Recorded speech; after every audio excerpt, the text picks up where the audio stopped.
les signes inférieurs, vous les cherchez à ce niveau ici avec Wood.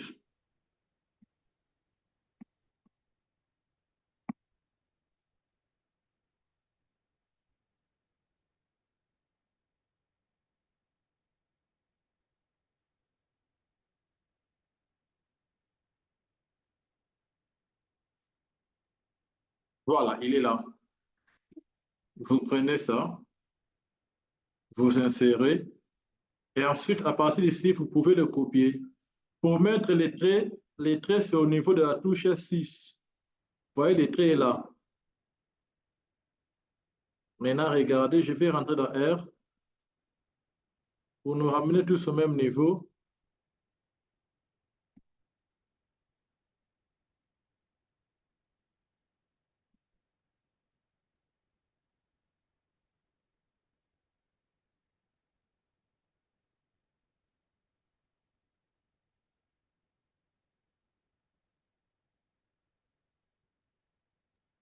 Oui, docteur Again. Donc, c'est-à-dire, à chaque fois que je vais commencer à utiliser les R, il faudrait aller au niveau des Word pour copier les signes d'assignation et venir coller dans les logiciels. Normalement. Au niveau du clavier, il n'y en a pas. Au niveau du clavier, il faut faire la commande. Je ne sais pas chez vous c'est comment. Voyez la touche Maj, juste en dessous des caps lock. En dessous des caps lock. Vous le voyez? Oui, c'est Shift. Oui, Shift. Regardez la touche qui est juste sur la même ligne. Les touches qui sont sur la même ligne que Shift là. Hein? Appuyez juste Oui, les boutons qui est pratiquement après Shift. Vous avez dit que votre clavier c'est un asserti. oui, Ok, vous appuyez réellement sur la touche qui est avant la touche W. C'est-à-dire la touche c'est qui X. est au milieu, entre Maj et W.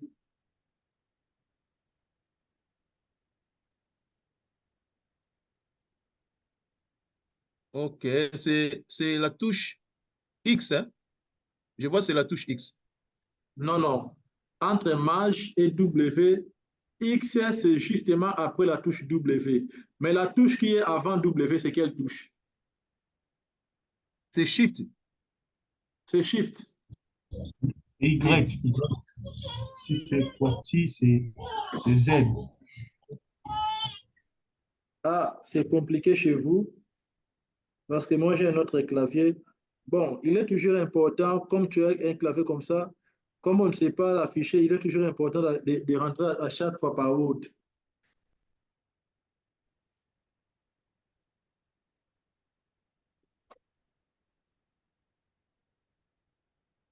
Vous rentrez par Word, ce serait mieux.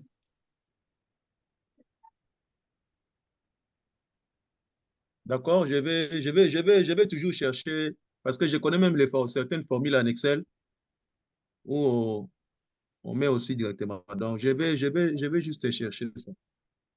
D'accord, c'est bon. Alors, en guise de rappel, monsieur Michael, je pense que vous avez déjà téléchargé R chez vous, monsieur Michael.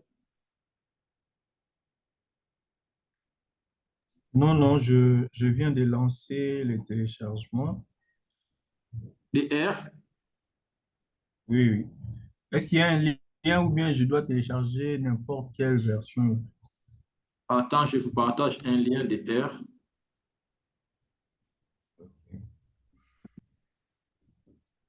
Je partage ça dans le chat. Hein. D'accord.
Je vais partager un lien pour R. Je partage encore un autre pour R Studio.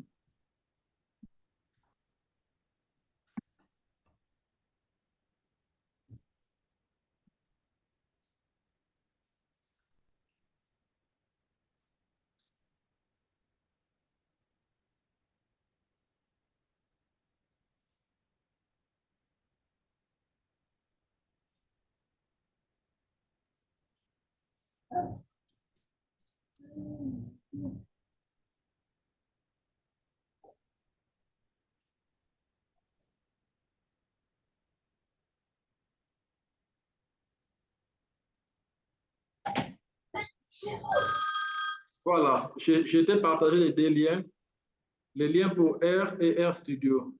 Justement, le conseil est que Oui. mieux travailler avec R. R Studio, il faut d'abord installer R et ensuite, vous allez pratiquement travailler avec R Studio. OK. Donc, je commence d'abord par installer R l'application R et puis après. Oui. et ensuite, vous installez R Studio. Parce que R Studio ne peut pas fonctionner sans R. R Studio n'est qu'un environnement intégré de R.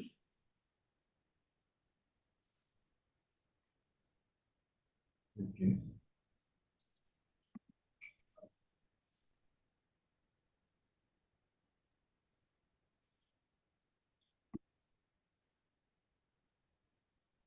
Alors, je vais aller directement.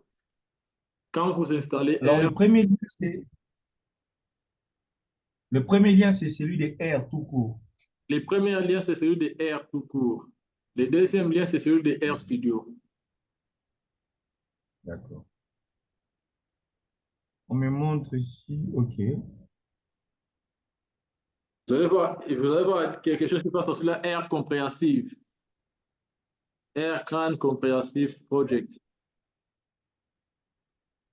Bon, quand je suis là, oui, je vois des compréhensifs R Archive Network, Download and Install. OK. R, on me propose les versions R pour D'accord. Linux, R pour, R pour Windows. Linux, R pour Windows. macOS et puis R pour Windows. R pour Windows. OK. Après là, je d'abord comme ça m'a mêlé,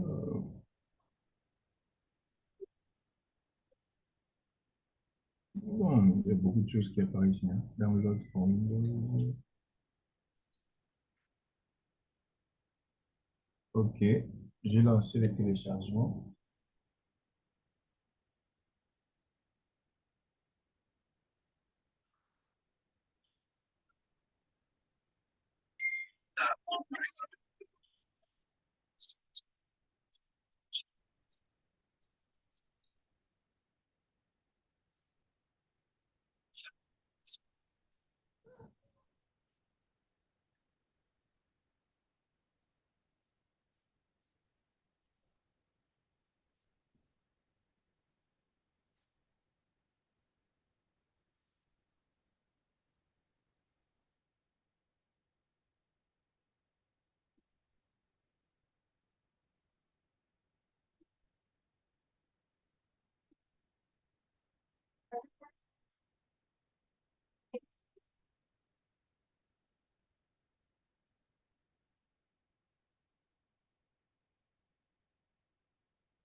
C'est bon, ça marche?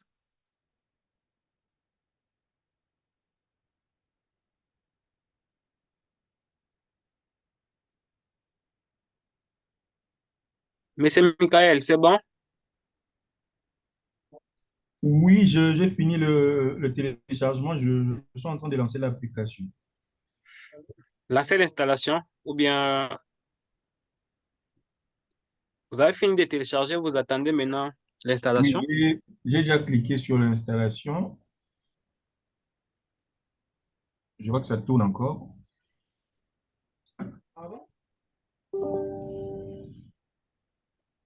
Ok.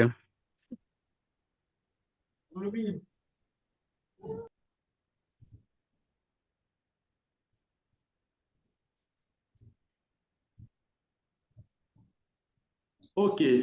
Quand vous lancez R, c'est comme ça que cela s'affiche. En termes simples, il y a les documents qui avaient été partagés dans le groupe, déjà des documents, vous allez lire ça. Vous allez demander à notre chargé de formation DAF qui est en ligne. C'est les contacts qui vous a partagé les liens, vous demandez ça, il va vous les donner. Des documents. Ici, je tiens carrément à faire des petits rappels sur R. Disons que R, c'est vraiment un logiciel, pas un logiciel, mais un langage de programmation qui est orienté à l'analyse, orienté au traitement et l'analyse des données quantitatives.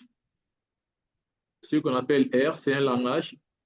On utilise beaucoup plus le code, le codage. C'est un langage qui est pratiquement créé depuis la fin des années 80.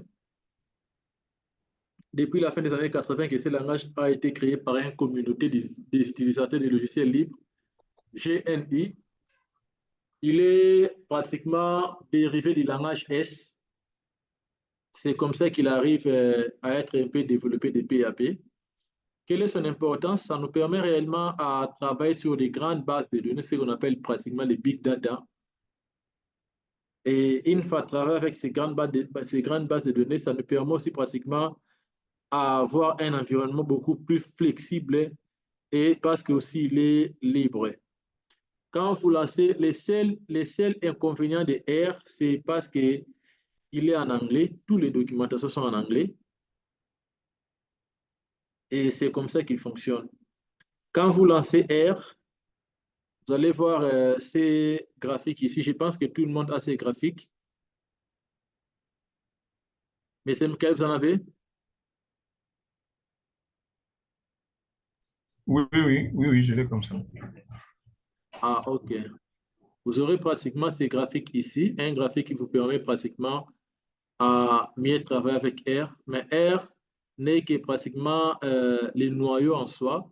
Il y a aussi un des sous-noyaux qu'on utilise, c'est plutôt RStudio. C'est par là qu'on fait beaucoup plus de calculs et on télécharge beaucoup des extensions avec RStudio. Quand vous lancez, vous aurez un message d'accueil pour dire que version 4.4, une version qui a été mise à jour le 24 février 2024, et la version s'appelle PapiCap. Et on vous dit vraiment, R, c'est un logiciel libre, livré sans aucune garantie. Vous pouvez le redistribuer sous certaines conditions. Tapez licence. Quand vous tapez comme ça, vous allez voir ce que ça va sortir. Licence. Tapez licence, parenthèse. Quand vous cliquez sur OK, ça vous donne tout ce qui est information sur la licence. On vous dit réellement, ce logiciel est distribué sous les termes de GNI, General Public License, c'est-à-dire c'est une licence générale et publique. C'est depuis 1991 où la version 3 a été créée en 2007 et les versions de licence a été carrément mises ensemble avec les autres versions. Alors, c'est comme ça que R fonctionne. Avec R, nous pouvons faire aussi certaines opérations de base, les basiques, tels que les petits calculs arithmétiques. Simplement ici, à ces flèches ici, je peux écrire 4 plus 8. 4 plus 8, quand je clique sur Enter, ça me dit réellement c'est égal à 12. R peut aussi faire des calculs. Je peux mettre 12 divisé par 4. Il va mettre la réponse qui est égale à 3. Je peux mettre 3 divisé par D. Il me donne la réponse 1.5.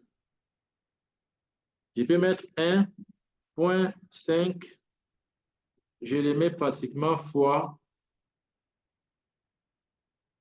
15 et ça me donne la réponse 22.5. Voilà ce que ça donne pratiquement comme étant logiciel. Mais on ne peut pas s'arrêter ici. Avec R, nous pouvons aussi créer ce qu'on appelle les objets. C'est quoi les objets? Les objets sont pratiquement des variables, des petites variables là qu'on peut créer qui peuvent avoir plusieurs modalités. Et dans les cadres, dans les cadres des objets avec R, nous avons pratiquement les objets qu'on appelle objets simples. C'est-à-dire c'est un objet qui ne contient qu'une seule modalité. On affecte une valeur donnée à l'objet.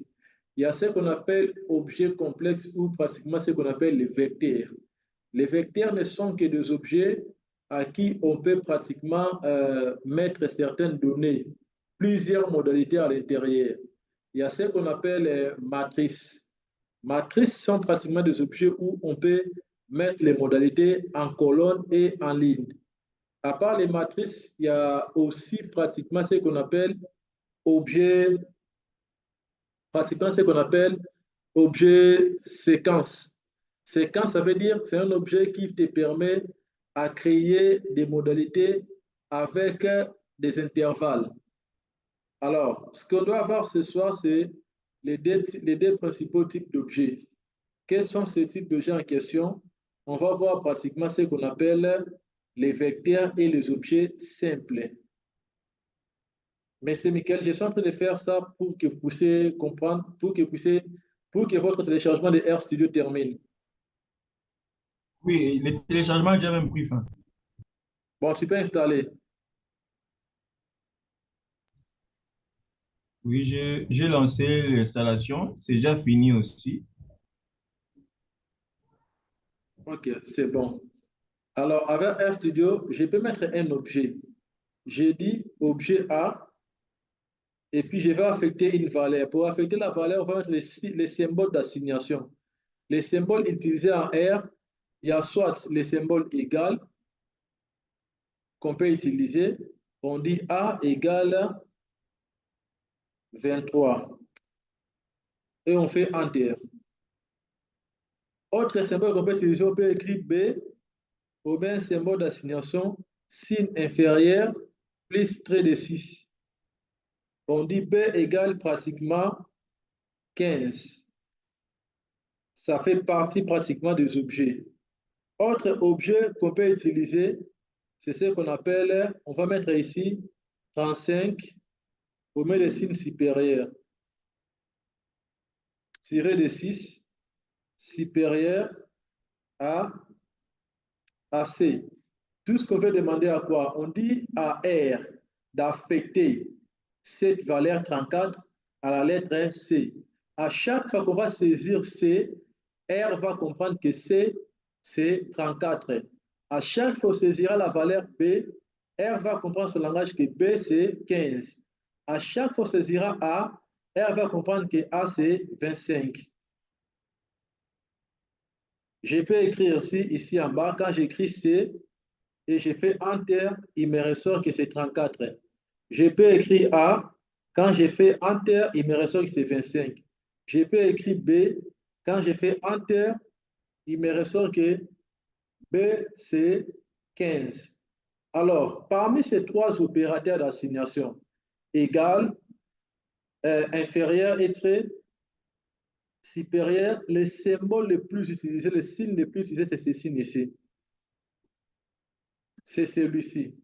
Égal est utilisé à l'intérieur des fonctions. Quand on écrit des fonctions, c'est à l'intérieur des fonctions qu'on arrive à mettre le signe d'égalité à ce niveau-là.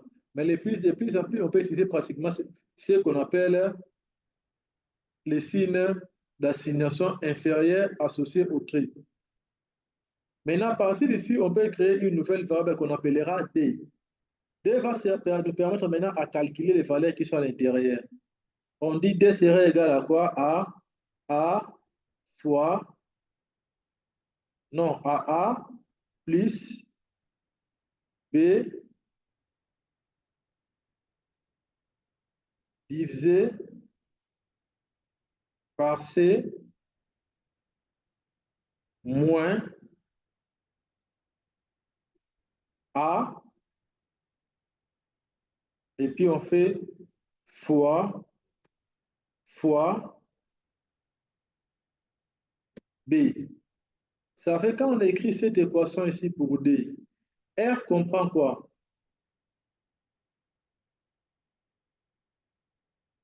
Il y a quelque chose qu'on a mal écrit ici.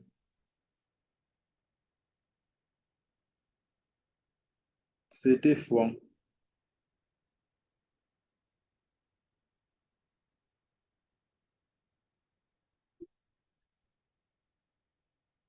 Non, fois B. Ici, c'était divisé. Voilà. En mettant ce syntaxe ici pour la lettre D, R va faire quoi? Pour R fera en sorte qu'il va faire pratiquement B divisé par C et garde la réponse, la commutativité garde la réponse, et puis il fait A fois B. Et cette réponse-là qu'il va trouver, il va faire la soustraction avec, il va faire la soustraction avec celui-ci, et ensuite il additionne avec A. Si on le fait ainsi, on clique Enter. Quand je vais mettre la lettre D ici, parce que pour R comprend que D égale à ces valeurs ici. Quand on met Enter, on trouvera que c'est moins 349,588. On va trouver comment est-ce qu'il a fait.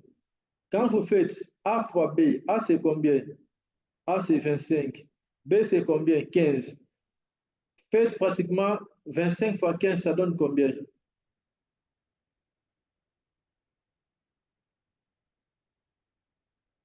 25 fois 15, ça donne combien? Quelqu'un peut calculer? 375. 375. Gardez ça à côté. Faites maintenant, 375. ok, faites maintenant 15 divisé par 34, ça donne combien? 15 par 34, ça donne combien? 0,44. Ça donne combien? 0,44.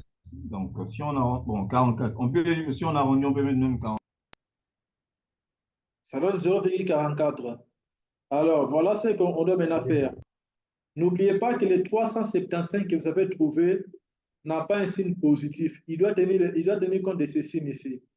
Les 375 que vous avez trouvés, il tient compte de ce signe ici qu'on appelle le signe négatif, qui est ici. OK? Donc, faites maintenant cette valeur-là. Faites 0,44 là, moins 375, ça donne combien?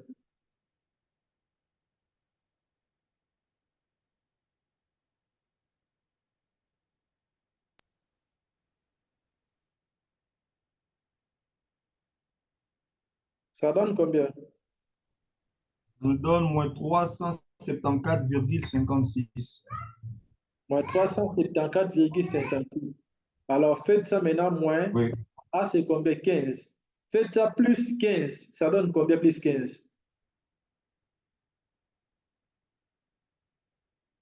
plus 15, ça donne moins 359,56. Moins 359,56. Il y a un souci de calcul à notre niveau. Parce que R, chez lui, il a fait quoi? Il a fait A fois B. Et ensuite, il a fait R, chez lui, il a fait 15 plus B divisé par C. Faites B divisé par C, ça donne combien? On fait quoi? Vous sortez un peu entrecoupé. Je vous demande de faire 15 divisé par 34, ça donne combien?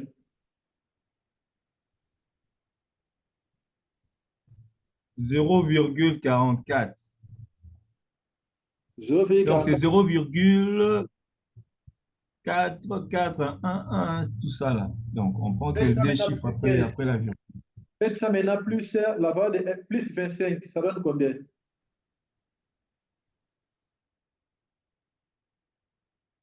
25, ça me donne 25,44.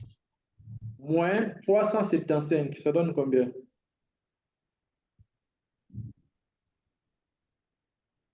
Ça nous donne moins 349,56. 5588. C'est comme ça que R a procédé. Est-ce que ce n'est pas la même réponse qu'ici? Oui, oui, c'est la même. C'est comme ça que R a procédé pratiquement à faire ces calculs ici. Alors, avec R simple, nous ne serons pas trop travailler parce qu'on sera de temps en temps limité. Il est important de lancer RStudio. Lançons RStudio. Avec RStudio, nous allons maintenant comprendre comment faire toutes ces allégations.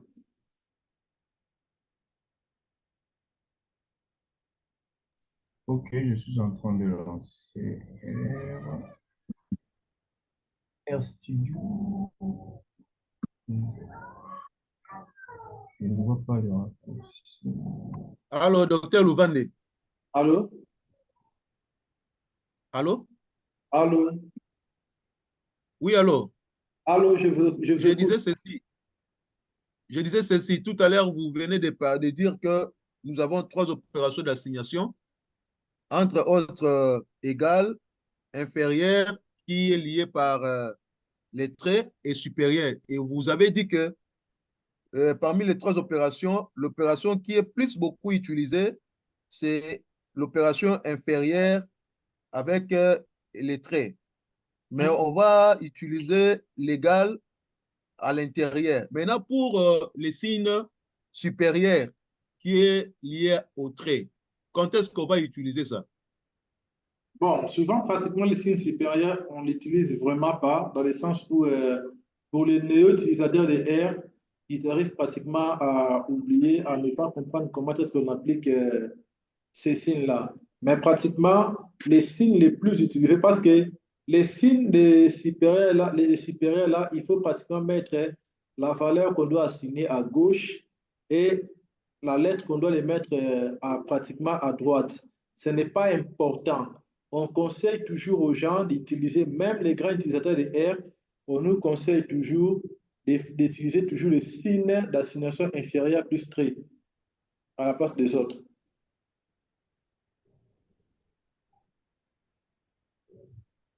OK. Alors, est-ce que tout le monde a lancé RStudio? Oui, oui, moi j'ai lancé. Bon, il y a un message, comme c'est en anglais, je suis en train de traduire là.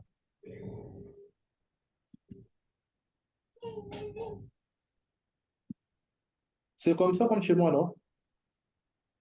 Sauf que chez vous, les tableaux est Oui, blanc. chez moi c'est encore. Ouais, ouais, c'est ça. Chez moi, l'écran c'est en blanc. J'aimerais aussi bien avoir l'écran noir comme ça. Alors, si tu veux avoir l'écran noir avec R, il faut aller au niveau du menu Tools. Allez sur Tools. Au niveau de Tools, prenez maintenant Global Options, option globale. Vous la prenez. Vous venez au niveau de Appearance. Ok. Dans Appearance, commencez maintenant à chercher réellement la couleur. Voyez ici, quand vous cliquez, à chaque nom, les couleurs vont changer. Les couleurs vont changer quand vous cliquez à chaque nom.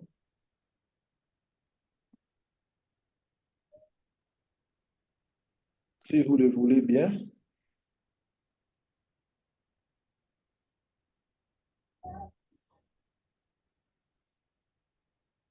Vous pourriez changer comme vous voulez.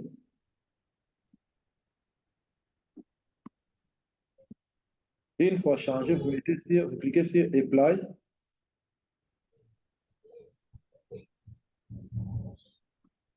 Je remets mon Gibbs. Apply.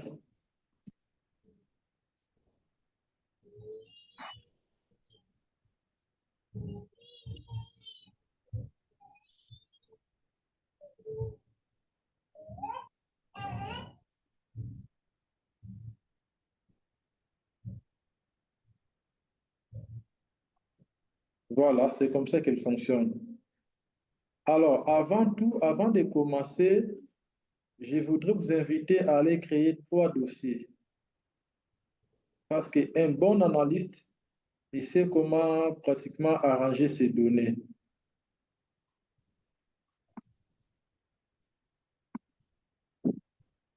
Les dossiers à créer, c'est n'importe où hein, sur la machine. Créez les dossiers dans votre machine.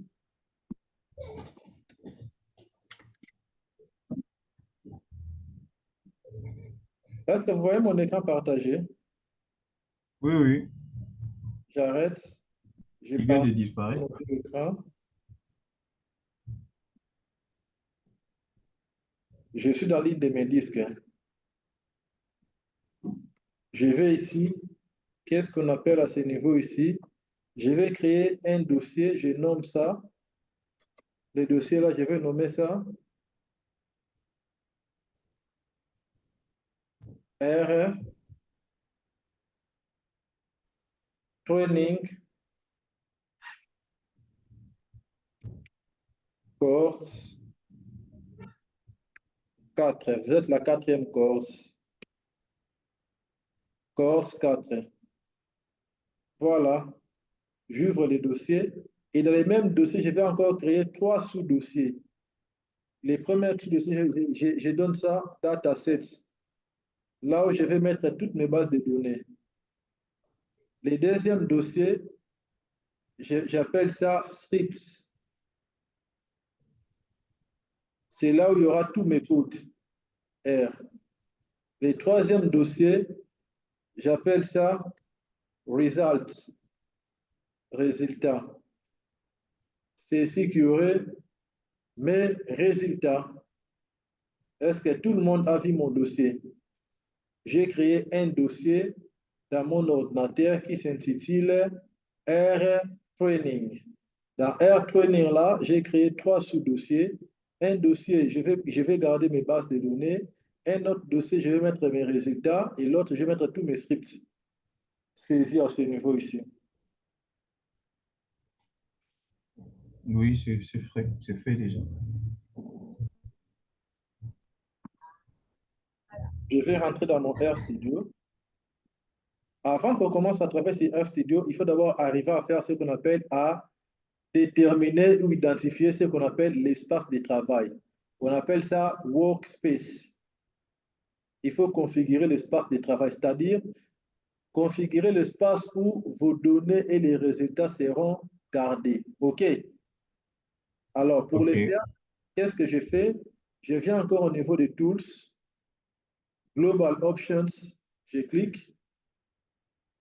Et je viens au niveau ici. Comment on écrit ici? Default Working Directory. When not in a project. Je viens cliquer ici. Là, on a écrit Browse afin de chercher mon espace de travail, à placer mon nouveau espace de travail. Moi, c'est dans le disque D et c'est le dossier R Training Course 4. Et j'ai fait Open. Donc, mon espace de travail, c'est ces dossiers-là. Et j'ai fait Apply. OK. Voilà. J'ai défini ce qu'on appelle mon espace de travail. Arrivé ici, quand vous lancez RStudio a pratiquement au lancement ces 3 onglets ici, ces 3 tableaux, les tableaux de console R, et puis vous avez à côté ici la fenêtre environnement et la fenêtre plot. Fenêtre environnement, c'est par ici que sera affiché pratiquement toutes vos bases de données ou toutes vos données créées. Et ici, il y aura des pratiques et des extensions ou les packages qu'on va mettre ensemble. Alors, pour le faire bien, qu'est-ce qu'on va faire? Pour commencer à travailler sur RStudio, il faut travailler comme un professionnel. Et travailler comme un pro, cela fait appel à sorte qu'on puisse travailler avec les scripts, les codes. Les codes, pour les créer, il faut aller sur le menu Fichier, File.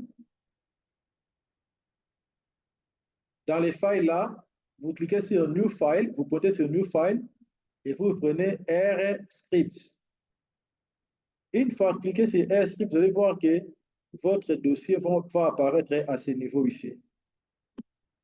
Vous avez vu? Pratiquement un nouveau tableau apparaît. Alors, avec R, il faut pratiquement commencer à mettre d'abord les titres dans les scripts. Pour mettre les titres dans les scripts, il faut utiliser le symbole dièse. Les symboles dièse, pour l'utiliser, il faut combiner votre touche de clavier Alt-GR et la touche 3,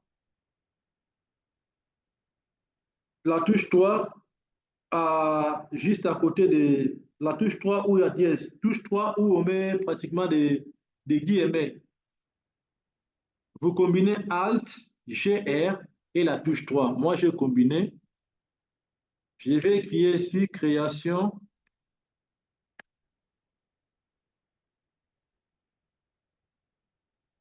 Je vais écrire ici création des objets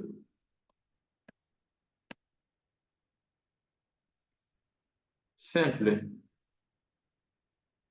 Il faut avoir au préalable le D-star là, ou bien juste ou plutôt hashtag. Il faut toujours avoir les deux stars parce que ça vous permet réellement à mettre ce qu'on appelle les titres. Si vous ne mettez pas les deux stars, R va confondre ça. Il va penser que ça, c'est une commande. Or, ce n'est pas une commande, c'est un titre. OK.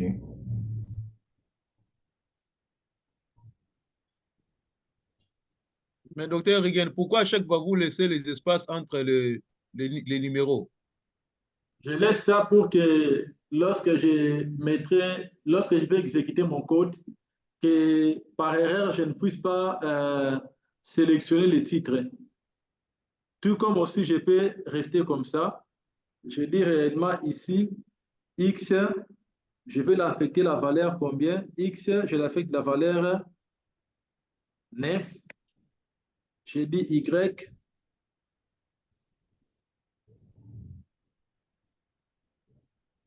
Je dis Y. Je l'affecte la valeur 15. W. W. Je l'affecte la valeur 20, la valeur 4. Z. Z.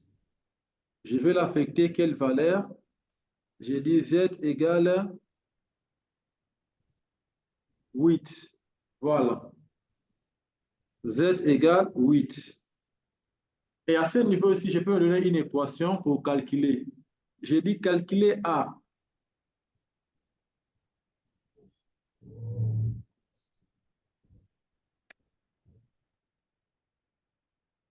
Opération.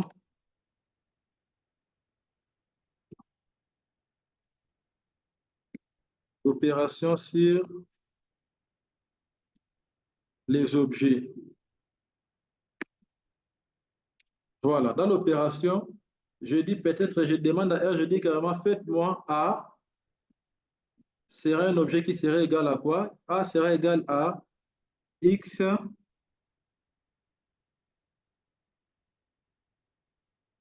X moins W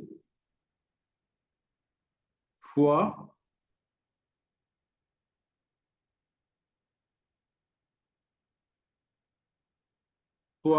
pratiquement fois Y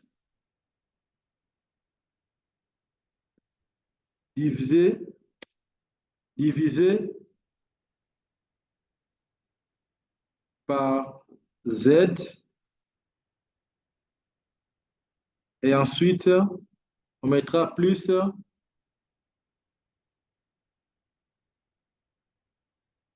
X.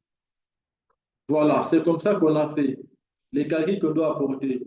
Regardez, quand on va exécuter ces valeurs ici, pour l'exécuter, je peux venir ici, exécuter un par un. Je place mon curseur ici, devant 9. Je clique sur Run. Vous allez voir réellement ici à côté de l'environnement R. R m'a donné réellement que X égale à combien? À 9. Tout comme aussi je peux faire si je sélectionne les tout. Voilà, quand je fais Run, il m'affiche toutes ces valeurs ici. Quand je viendrai à ce niveau ici pour les calculs, ici encore, je fais Run.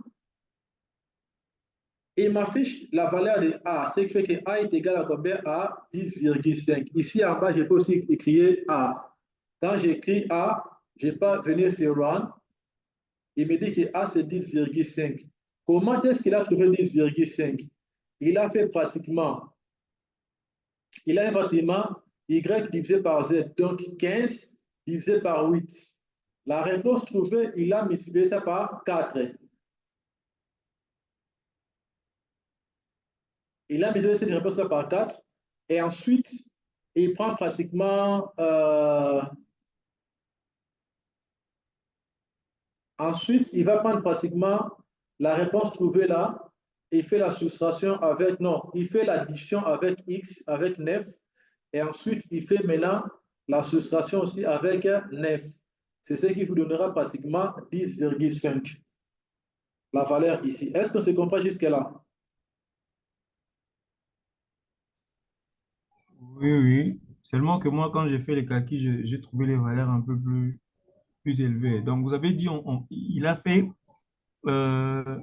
X moins W X. fois Y divisé par Z plus X. X, c'est combien? C'est 9. 9 moins 8.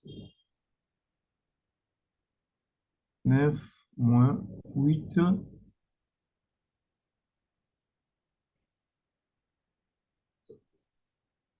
Ça me donne 1.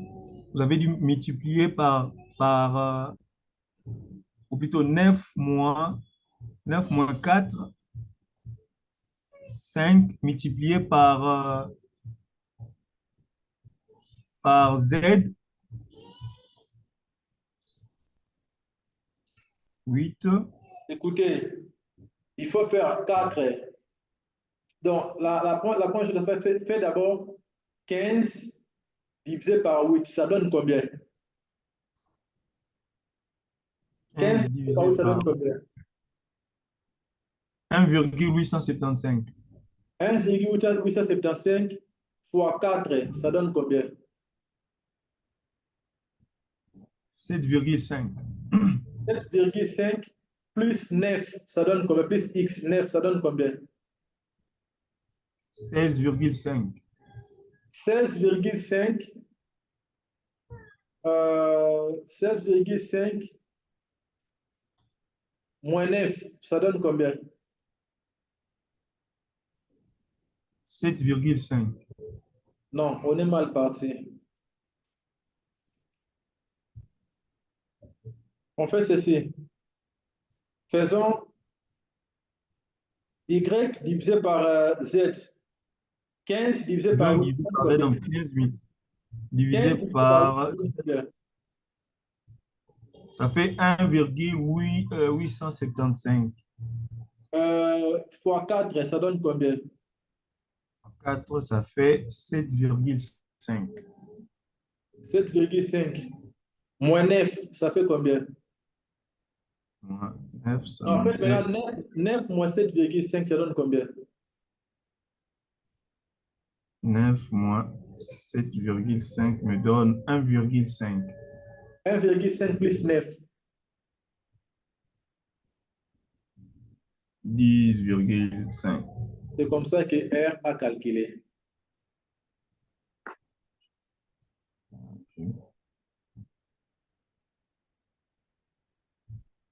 C'est bon? OK. Alors, voyons maintenant les deuxièmes types d'objets. On va mettre maintenant création des vecteurs, ce qu'on appelle vecteurs.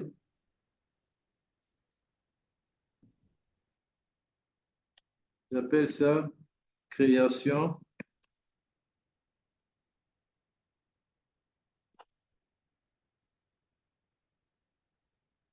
On va arrêter à 21h15. On ne sera pas arrivé à 30 parce que j'ai une réunion urgente à 21h30. Je dois partager certaines données de santé mentale avec d'autres pays africains. D'accord. Alors, dans les vecteurs sont pratiquement des variables à qui on peut assigner différentes valeurs. Créons simplement 4 vecteurs ici. Premier vecteur, on va appeler ça âge. Non, on appelle ça sexe. Alors, on va attribuer les valeurs dans les vecteurs sexe. Sexe il va combiner plusieurs éléments. Pour dire que combiner, il faut mettre la lettre C et puis parenthèse. Ben, c'est que va mettre un vecteur. Il faut comprendre dans les vecteurs, ce sont des variables. Quand on définit la variable de manière statistique, on dit qu'une variable, c'est une caractéristique d'individu appartenant, c'est une caractéristique appartenant à l'ensemble des individus d'une classe ou communauté, mais cette personne peut varier, ces valeurs-là peuvent varier d'un individu à un autre. Voilà pourquoi on l'appelle variable, parce qu'il a la capacité de varier. Alors, avec R, on n'appelle pas variable, on appelle ça vecteur. Dans les vecteurs, on a ce qu'on appelle les vecteurs numériques de type numérique et les vecteurs de type non numérique ou qualitatif. Et les vecteurs qualitatifs, lorsqu'on les crée avec R, il faut toujours les mettre entre les guillemets. Et la lettre C devant la virgule, ça veut dire que combine. Vous dites carrément que dans R, tu dois combiner toutes ces valeurs qu'on met à l'intérieur de ces vecteurs-ci à l'objet X, qui sera comme variable. Alors, pour le faire, j'ai déjà mis C et je mets guillemets, j'écris à l'intérieur F, j'ai fait déplacer, je mets virgule, encore un autre guillemet, je mets encore F, virgule, un autre guillemet, je mets M, virgule, guillemet, je mets F, fais passer, virgule, un autre guillemet, j'écris encore pratiquement un autre, M, virgule, un autre, M, virgule, un autre guillemet, F, virgule, 1, 2, 3, 4, 5, 6, 7. On va s'arrêter à 10. M, virgule, guillemet encore, je mets F, virgule, et en dernier lieu, je vais mettre M. Je viens de créer les vecteurs sexe qui a toutes ces modalités ici. 1, 2, 3, 4, 5, 6, 7, 8, 9, 10, qui combinent pratiquement 10 modalités.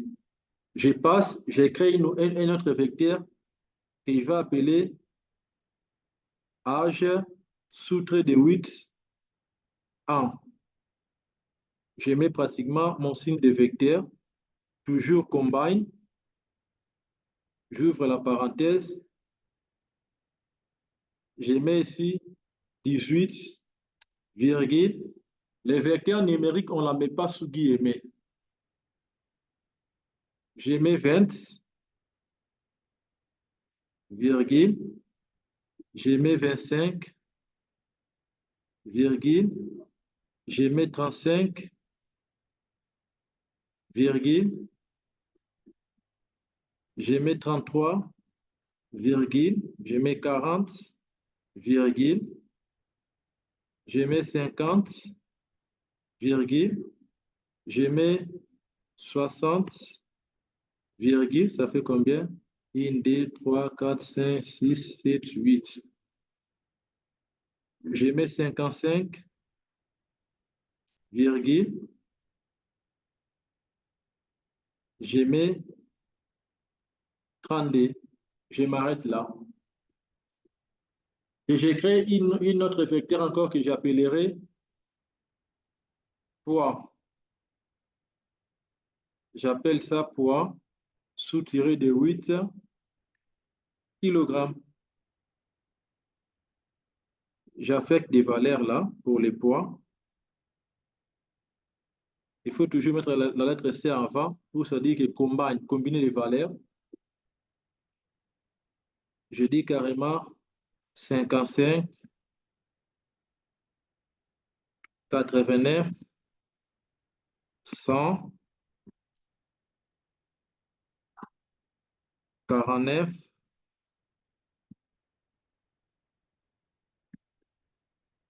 49, 90. Ça fait 1, 2, 3, 4, 5. J'ai fait 70. J'ai fait 65. J'ai fait 58. Et j'ai fait pratiquement 1, 2, 3, 4, 5, 6, 7, 8. J'ai fait 80, 81. J'ai fait 75. Et puis j'ai fait 81. Voilà. Et j'ai créé une nouvelle vecteur encore que j'appellerai âge à ce niveau ici. Taille plutôt. Je dis taille sous-tiré de 8 pour dire que c'est la taille en centimètres. Je suis en train de faire ce qu'on appelle, je suis en train de créer des variables. Je vais créer une base de données d'AR.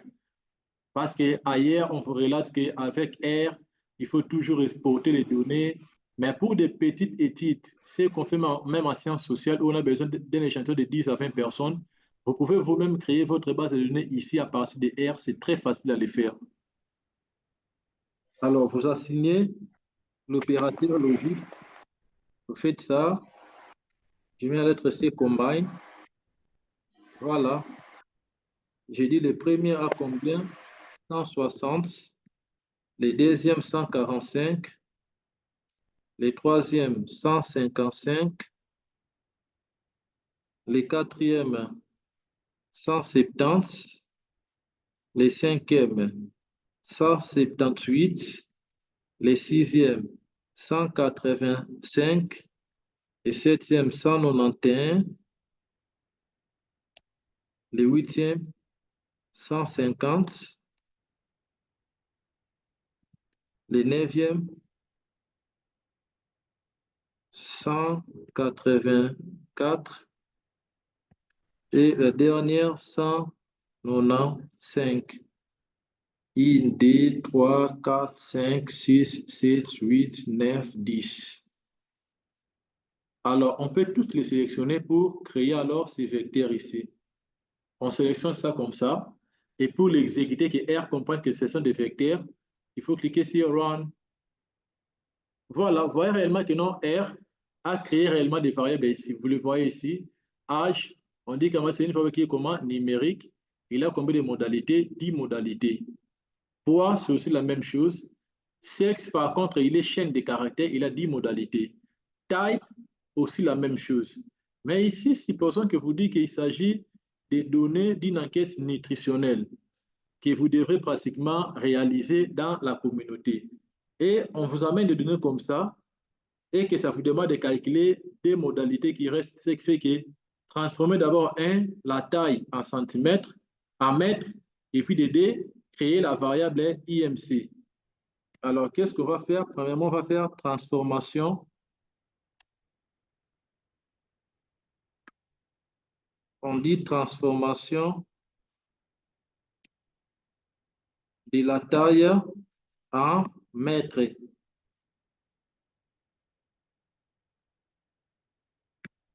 Vous allez voir que c'est très facile à faire avec R. Qu'est-ce qu'on va dire? On va créer une nouvelle variable qu'on va appeler taille mètre. Je dis taille, je mets point M, c'est-à-dire taille en mètre. J'affecte la valeur, je dis taille en mètre serait égal à quoi? Taille en mètre serait égal à taille à centimètre. J'écris ici taille sous-tiré de 8 centimètres cm. Je la fais diviser, je mets les barres de division divisé par 100. Voilà, ça, j'ai créé pratiquement la nouvelle valeur. Alors, pour que ça soit créé, il faut que je clique ici. Run. Voilà, tout a changé. Taille M. Vous avez vu qu'il a divisé tout ce qui était au niveau de la taille par 100. 160 par 100, c'est 1,6. Ici, c'est combien? 1,45, 1,55, 1,7, 1,78 et ainsi de suite. Alors, créons maintenant ce qu'on appelle la variable IMC.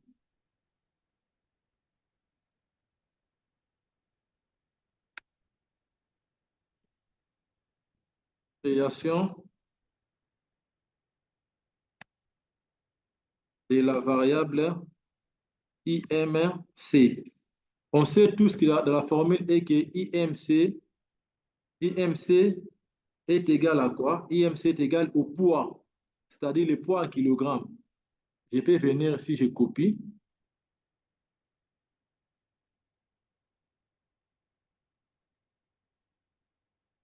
Je copie poids en kilogrammes. Je les ramène ici. Poids en kilogrammes qui sera divisé par quoi? Par taille élevée au carré.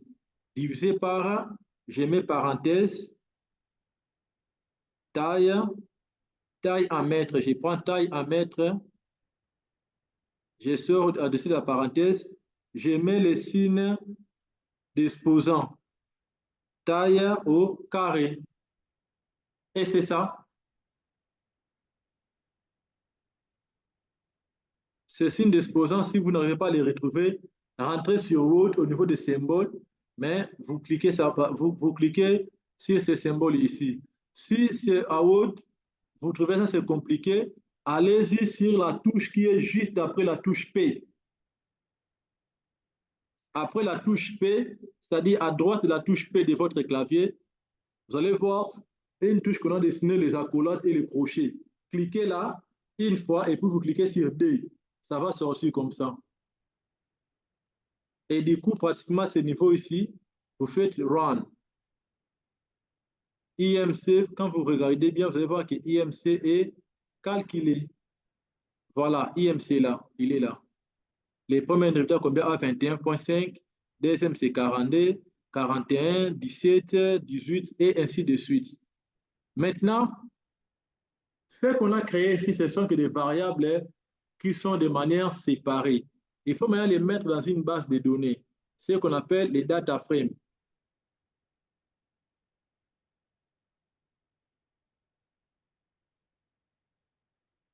Voilà, c'est l'accent circonflexe.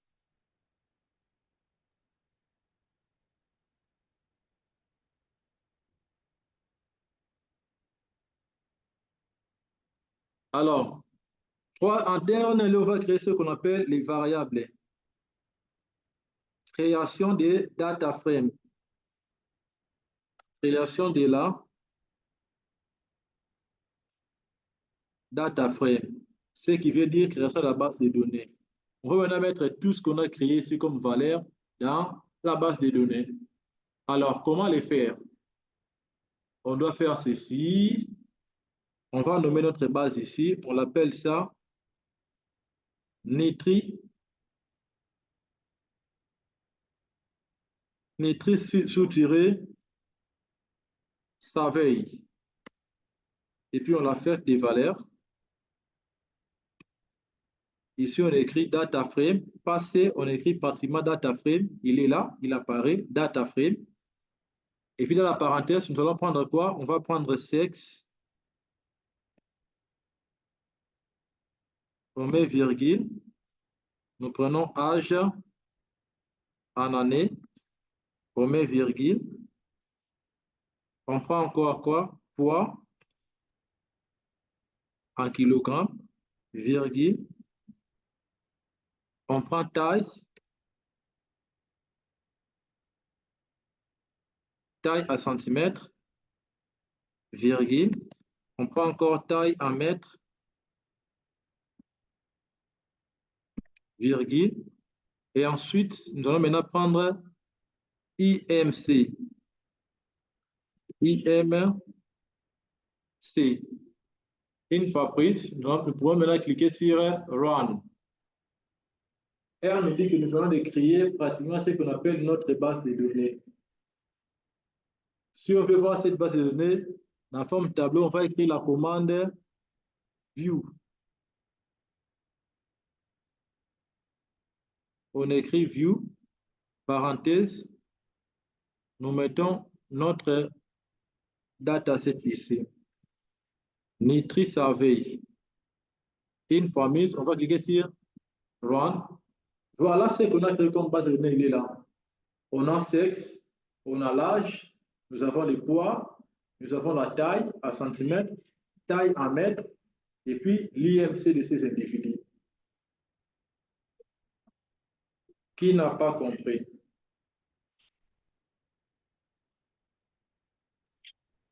Bon, moi j'avais une question d'abord par rapport à l'acronyme IMC. Ça veut dire quoi? Et IMC, IMC, ça oui, veut dire indice de masse corporelle. indice de masse corporelle. Ok.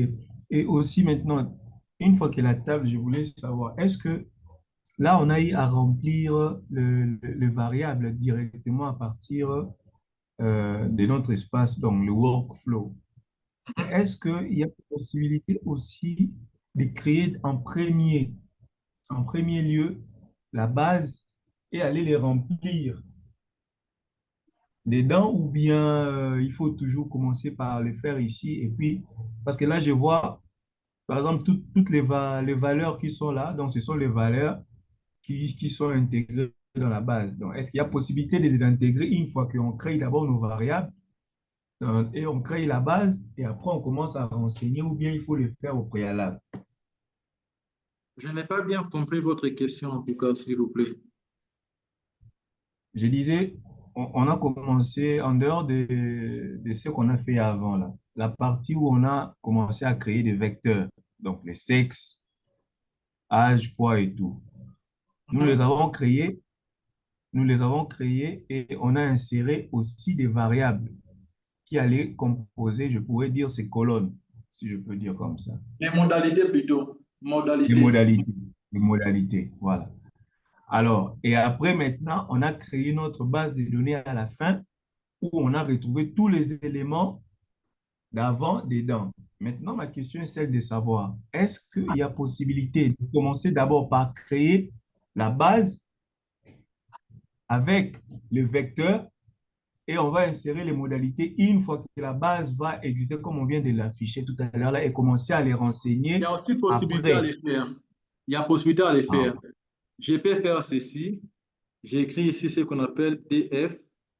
J'insère la valeur. Je dis ici quoi? DF, DF, c'est comme ici data frame. C'est un nom que j'ai donné comme ça. Je mets ici data frame et je commence à entrer. Je vais écrire quoi? Je vais écrire taille.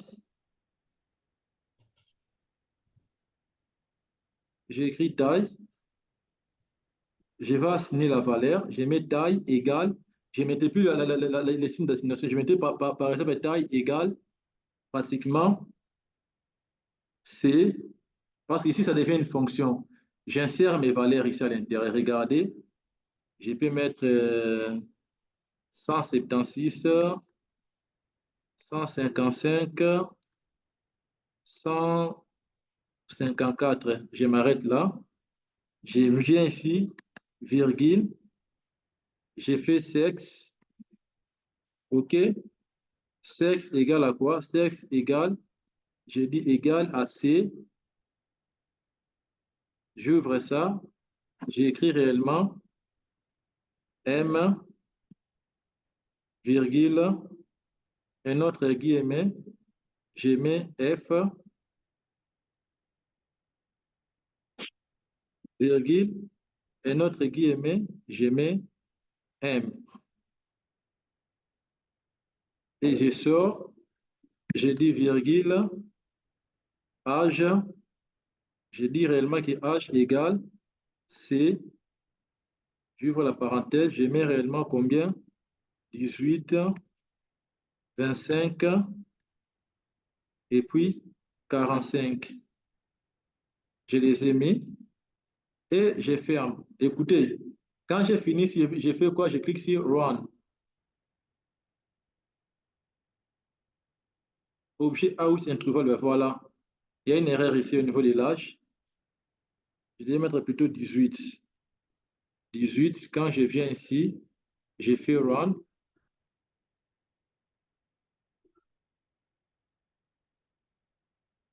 Il y a quelque chose qui n'a pas cloché. À la fin, vous avez mis des entre parenthèses.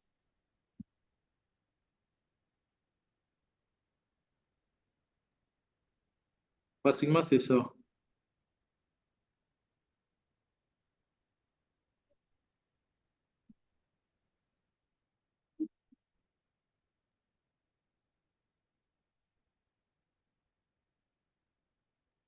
Attendez, pour départ, qu'est-ce que j'ai mis?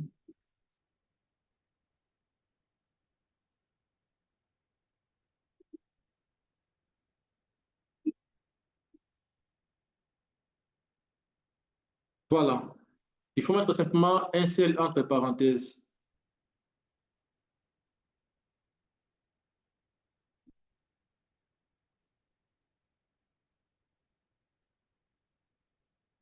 DF, data frame, taille, sexe. Non. D entre parenthèses. Et entre parenthèses.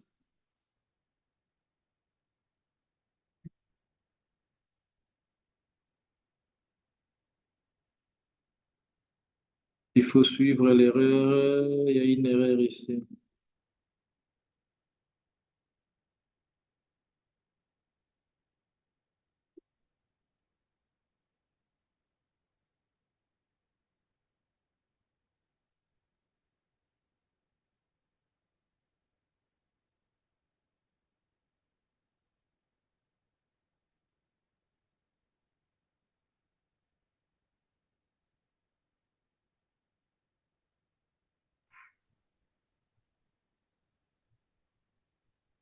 Quand tu Et mets TF ici, quand j'exécute,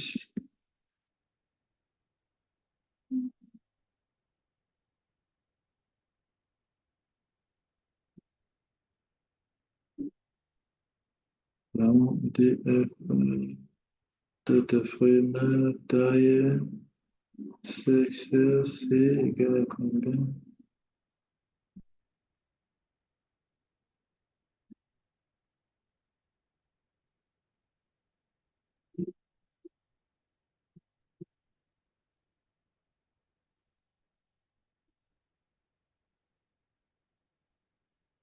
Mais c'est Patrice, je n'ai pas compris votre question. Vous dites que l'état nutritionnel IMC chez les enfants, c'est l'état nutritionnel. Oui, c'est bon.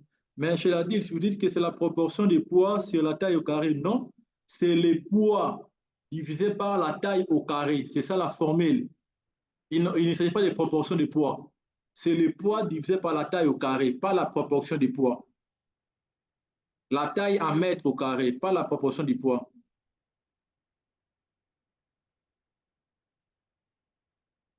Généralement, ici, il y a une erreur. On commence avec ça les lundis, comme j'ai une réunion. On efface. Par là, on vient d'écrire ce qu'on appelle notre data frame. Maintenant, tout ce que vous avez fait, c'est ce qu'on appelle les codes, les scripts en R.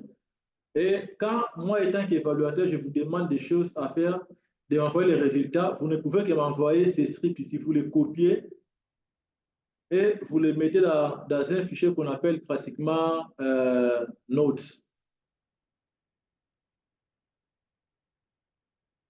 Mais c'est Patrick, il n'existe pas la proportion de la formule.